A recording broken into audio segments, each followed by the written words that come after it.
안녕하세요. 이제 곧 초등학교의 온라인 개학이 시작될 예정인데요.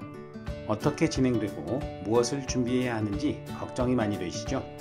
지금부터 하나씩 알려드리도록 하겠습니다. 온라인 개학이 뭐예요? 학생들이 한 학년을 마치려면 반드시 받아야 하는 수업 일수가 정해져 있는데요. 코로나19로 등교가 2달이나 미루어졌죠. 여름방학도 없어졌고요. 더 중요한 건 만약 계속 이렇게 수업을 받지 않는다면 학교를 1년 더 다녀야 된다는 사실입니다. 그래서 부득이하게 온라인으로 개학을 하게 된 것입니다. 온라인 수업은 어떻게 진행되나요? 크게 3가지 방법이 있는데요. 첫 번째 방법은 화상 수업입니다. 실시간으로 컴퓨터나 스마트폰으로 선생님과 친구들의 얼굴을 보면서 수업을 진행하는 거죠.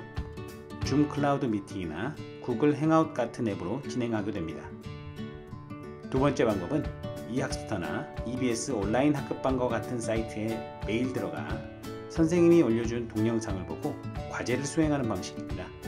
세 번째 방식은 미드랑이나 클래스팅, 밴드, 카카오톡과 같은 곳에 선생님이 올려주신 과제를 수행하고 해당 과제를 제출하는 방식입니다. 한 가지 방식으로 진행되기보다는 이 3가지 방식을 섞어서 진행하는 방식으로 진행될 가능성이 높습니다. 온라인 수업을 듣지 않으면 어떻게 되나요? 온라인 수업에 출석을 하면 학교에 등교하는 것으로 인정됩니다. 따라서 특별한 이유 없이 온라인 학급에 들어오지 않으면 결석 처리됩니다.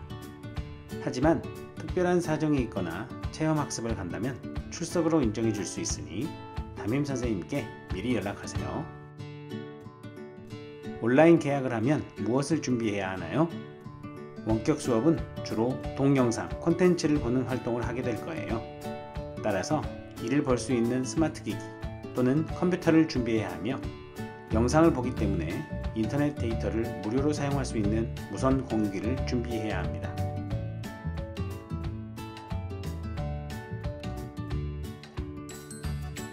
초등학생들에게 데이터를 무료로 제공한다고 하던데요.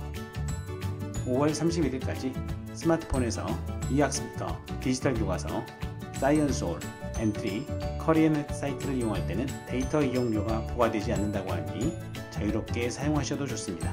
하지만 중간에 유튜브와 같이 다른 사이트로 연결이 되면 요금이 부과되니 주의하시기 바랍니다. 형제가 3명인데 스마트폰이 1대여서 걱정이에요. 기기가 1대만 있는 경우라면 동시에 3명이 수업을 받을 수는 없겠죠?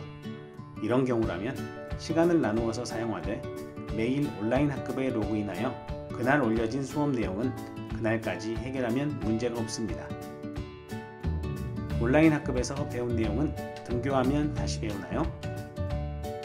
만약 온라인 수업으로 1단원을 배웠다면 등교한 뒤에는 2단원을 배웁니다. 만일 온라인 수업을 놓치게 되면 다시 배울 수 없으니 주의하세요.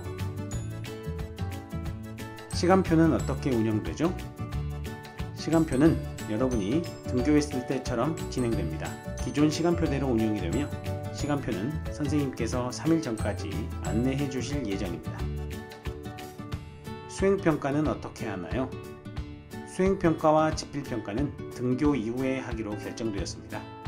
하지만 여러분의 학력 점검을 위해 쪽지 시험은 볼 수도 있으니 주의하시기 바랍니다. 오늘은 온라인 개학이 어떻게 이루어지는지에 대해 살펴보았습니다. 지금까지 초등미래교육 김덕수였습니다. 감사합니다.